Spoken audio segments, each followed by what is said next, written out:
So, Pauly, you comfortable with the system yet? You know, where are you in terms of understanding what you're supposed to do and getting comfortable with it?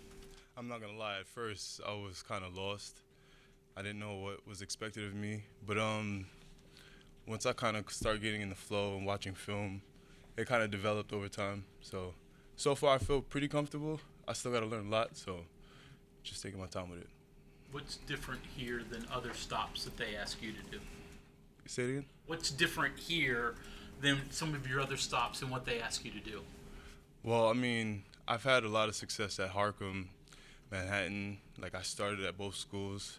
Even at DePaul, I was starting a few games. So all of that kind of came natural to me. But here, like I literally have to work to earn my minutes. I have to work to earn my spot and all of that different stuff. So like it doesn't come as easy here. And I think it's the perfect challenge for me, honestly.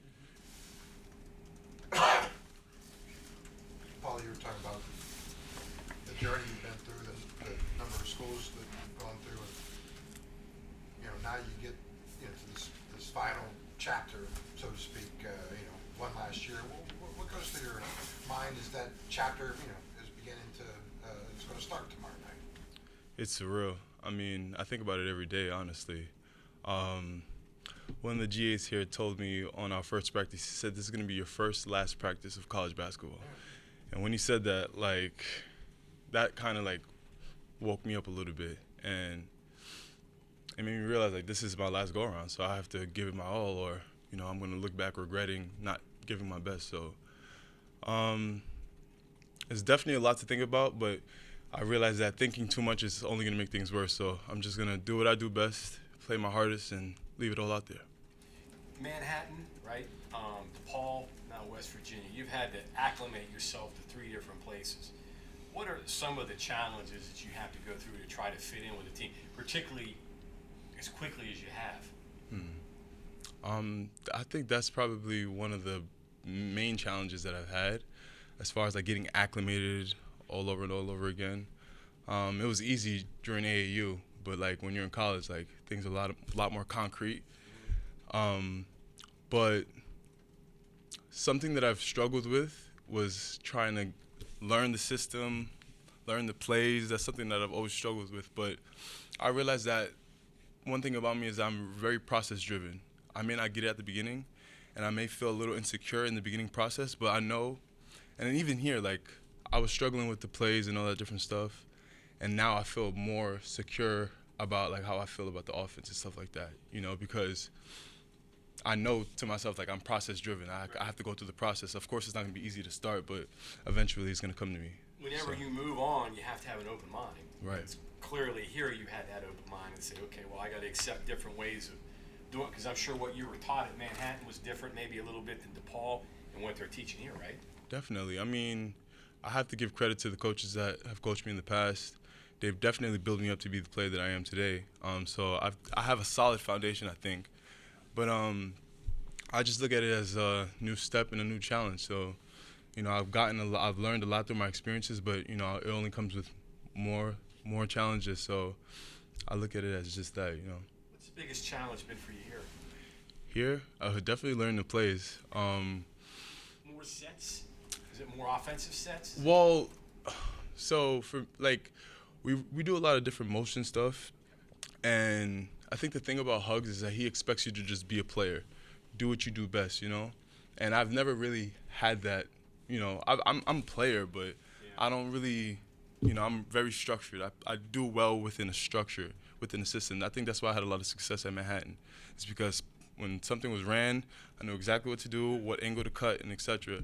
But when it comes to like our system here, there's so many different options. There's so many different things you can do, to the point where I was like, I'm overwhelmed by the options. I don't know what to do, and etc.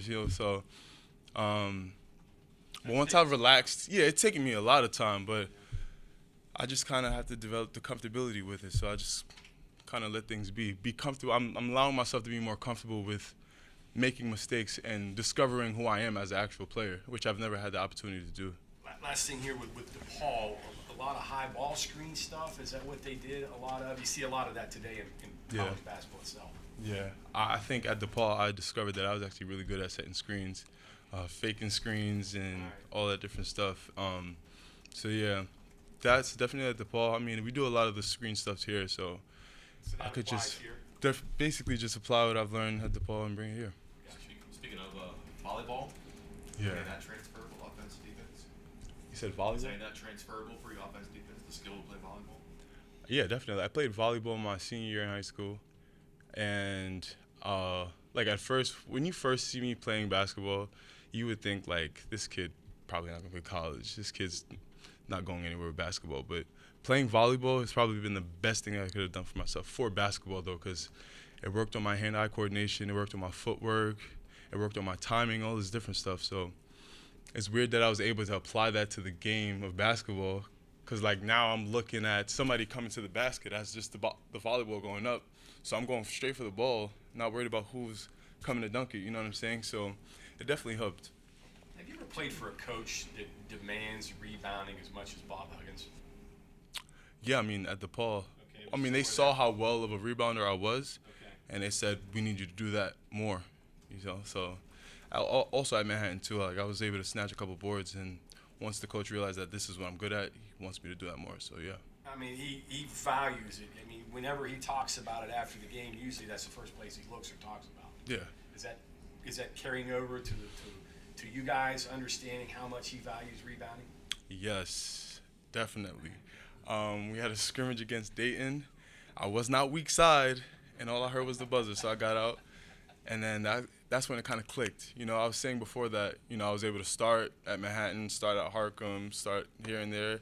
There's no room for mistakes with Bob Huggins, you know, and that's a perfect challenge for me because now I have to come in with laser focus, so I know every time to get weak side to get those rebounds. So Does that seem to be the trip on the treadmill the most when that's definitely, yeah.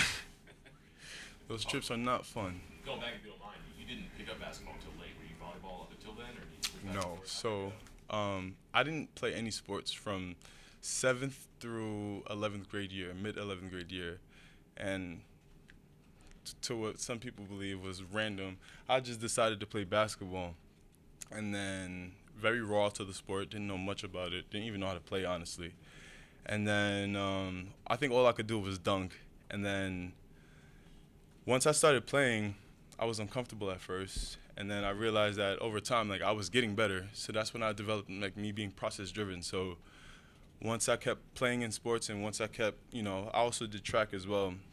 Once I, you know, found myself within the structure of a sport, I was able to develop, you know, both as a person and as an athlete, you know, because I was told to do this, and I did it, and then it helped me with my ability. So I wasn't very into sports growing up, but like I love sports. It saves my life, for real. Did you shoot up, like get really tall all of a sudden? Yeah, I was always tall. Always hyper enthusiastic, high energy, but I just never did anything with it. I was always getting in trouble, just doing dumb stuff. But 7th through 11th grade is the time most kids are Right. playing sports. Why weren't you in sports, and why did it save your life?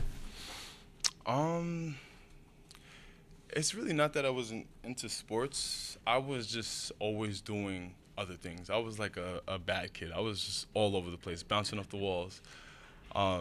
So I was kind of a person of interest. Like I did my own thing. Like I was just doing whatever.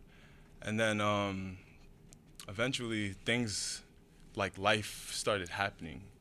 And it happened like at a really young age. So I was kind of forced to grow up, you know. Like the adversity of life actually hit me, and I had to I realized that, okay, I can't be out here playing around anymore. It's not a game, it's not a joke. And then it got really real, without saying too much. It got really real, and I needed to do something. I needed some sort of structure. I needed something to ground me, to get me to realize, okay, like it's either this or something or nothing. So I didn't want to be a statistic. I didn't want to be what everybody expected me to be. You know, I was getting in trouble, like I said, and, you know, everybody kind of expected me, like, to be a failure. So I didn't want to give them that satisfaction by proving them right. So, you know, I grew up, I matured, and I made the decision to play sports. Did you do track? I did discus. I threw the discus. I was actually really good at that, too. I only did that for 1 year. I think I had a PR in my county. Well, the decisions to transfer, the difficulty in deciding to leave, where maybe you've gotten some comfort level, how hard is that? And I mean, you've done it several times, so walk me through those choices to leave one spot and go to another. I'm going to be really honest. Manhattan was a great school for me. Steve Masiello did a great job coaching me. He pushed me harder than any coach has. I mean, except for Hugs now, but like that was the perfect program. And I don't want to sit here and say like, oh, if you're not happy at your school, go and jump in the transfer portal. That's a scary thing to do. What I did was I took a chance for myself, and I wanted to test my abilities, to test how much I can take. And I knew Manhattan wasn't really, at a point, I felt like I wasn't being challenged enough. I wanted to kind of test the waters in a sense. And putting my name into the portal was scary. I was in a very insecure spot, didn't have, much support, in terms of like, this is my decision, so I gotta kind of handle it by myself, So it's definitely scary, but, I knew what I was capable of doing. Like, I know my work ethic, I know my focus, I know what I'm good at. So reminding myself of that, it gave me a little more comfortability, and it gave me the hope that, I'll end up somewhere and I'll do well. And then DePaul, you're only there a year, so why'd you decide to leave there? And then ultimately, what attracted you to West Virginia? So DePaul, out of all my interests and offers, DePaul was the only high major school that was coming after me. So I figured like, okay, why go any less? Go hard or go home. So I just decided to go to DePaul. I mean, it was the only school that was really going to challenge me. So I just decided to go there. After doing a year there, one of the assistant coaches at the time, he thought it would be a good idea for me to put my name in the portal. And basically, he was always saying, like, West Virginia is probably the best place for you to play, considering, like, the type of player that I am and all that. And then he connected me with Coach Huggins. And Coach Huggins called me and said, hey, we want you. Like, we see how hard you play. We need you to bring that energy down to Morgantown, and we want you to play for us. So I did a whole bunch of research on him. I remember seeing, like, even back then when I wasn't even into sports, I remember seeing Hugs on TV, and it's, like, ingrained in my memory. And then, like, seeing him again when he was recruiting me, it was just like, I remember this guy. And my high school coach he actually, like, idealizes Coach Hugs. And, connecting both my high school coach and Coach Hugs, I was like, okay, this makes sense, because they're basically the same people. So it was basically a no-brainer. I had to choose between Rutgers and West Virginia, and it was a no-brainer. You got a Hall of Famer coach, like, why would I ever turn that down, No knock on Coach, but, I felt like it was kind of a no-brainer. Did the fact that Huggins has some extensive history with New York City and North Jersey area guys here, it's been a while, but did that play any role in Definitely not. Not for me. I feel like the person Coach Hugs is, that was the baseline of my decision, just knowing the type of coach he was. Someone that's not going to lie to me, someone who's going to always keep it 100 with me, no gray area. He's going to tell you what you need to hear and not what you want to hear. And just off that, like, I knew that's what I needed. And I feel like he's the perfect coach to make me uncomfortable. And I feel like that uncomfortability is what breeds that growth within me. So I thought that was just perfect in itself. Just kind of curious, when you say you were researching Hugs, was it a matter of just going on Google and looking at his Wikipedia page, or were you looking on message boards? And, how extensive of research? I didn't really have to do much research. Everybody told me, you better go to West Virginia. Everybody was basically telling me that and telling me different things about Coach Hugs, but I didn't really have to do much research. I just had to search his name, just something you had to do. But looking at all his credentials and what he's done and his accomplishments and all his wins, 900 wins, it's just, to see that, it's just like, why would I not come here, So, yeah. Speaking of names, your name, Paulicap. Pauly, or Say it again? is Pauly your given name, or So Paulicap is my real name. I can show you my ID too, if you want. Right there. Everybody keeps thinking that it's made up. It's not. This is my real name, Paulicap. I don't have a story. I don't know what to tell you. My mom just decided Paulicap. Thank her. I mean, it's got a nice ring to it. It's got a nice ring, right?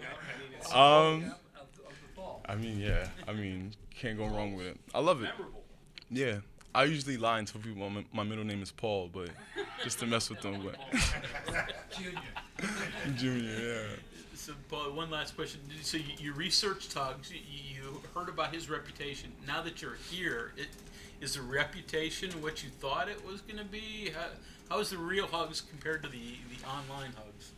That's a good question. I feel like just overall, like being in the facilities and everything, it's like since I've been here, it's been surreal. It's been unbelievable. I've been JUCO, Manhattan College, DePaul, and now here, and just those experiences and seeing everything here is just surreal. And someone told me, or I think I heard this somewhere, is like, you don't know your experience until after. So, and that stuck with me because although I'm trying to define it right now, like it's all in front of me, I can actually make, everything of what it is, but I'm not gonna know that until after it happens. So I can't really answer that question, but right now I can just say that I'm grateful to be here, and I plan on taking full advantage of all the resources and opportunities that are presented to me here. So. Well, you spent 1 year at Hartford. So I played only 1 year. I was there for 2 years. So my first year, I injured my foot, and then redshirt, and then the second year I played. Okay. The 1 year at Hartford, I don't want to say it was easy, but the numbers you put up for someone who didn't know a whole lot about basketball looked like it probably came to you pretty easy. Right, and I say the same thing. I look back too. I didn't even so back then I wasn't the type of player who was paying attention to stats, paying attention to like any of that stuff. I just went out and played, and it was fun. I was honestly just having fun, and then I realized that at a point I was coach came up to me. He was like, "You're like number 4 in the country for blocks." I'm like, "For real? Oh, that's crazy." And then that's when I kind of started to realize, like, okay, like I'm doing stuff. So I started paying more attention to it, but it wasn't based off of skill or anything that I was intentionally trying to do. I was just out there having fun, honestly. I mean, I learned the offense and what they wanted me to do, and it was that simple. They told me do this, and I did that, and it just worked out. Did anybody work with you on blocking shots, or was that just? That was all volleyball. Okay. All volleyball, yeah. It's crazy because like everybody gets so wild about getting dunked on and everything like that. None of that mattered to me, for real.